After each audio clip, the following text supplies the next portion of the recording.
अरे दादा पावभर शेंगदाणे देता बरं.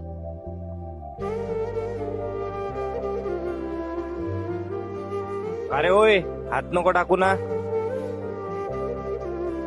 अरे बा दोनच तर घेतले. अरे दोनच घेतले म्हणतो, काय फुकटा देतात काय ते? आता याच्यानंतर हात नको टाकत जाऊ. 6 क्विंटल तूर झाली तुमची. त्या हिशोबाने आता तुमचे पैसे. अरे हो भाऊ, ते सांडलेले तूर जमा नको करू ना. अरे दादा पण हे खालीच पडलेले आहे ना. अरे ते खाली पडेल असो की कशी असो, ते मोजलेल्या पोते टाका लागते ना. अरे अजिबो, हा थोडासा हरभरा घेऊ का? अरे घ्या ना बा, काय हरकत आहे, घ्या. अरे दादा तिथं नका तू, इकडला घ्या हरभरा. चांगले गाठे भरले तिकडल्या हरभऱ्याचे. अजिबो येतो मग. अरे एवढं सगळं घेतला का हो? घ्या ना अजून थोडासा. बाकी काही म्हणा दादा तुम्ही, शेतकऱ्याचं मन खूप मोठं असते. काय करता दादा, शेतकऱ्याचं जीवनच असं आहे. तो जगाचा पोशिंदा आहे की नाही.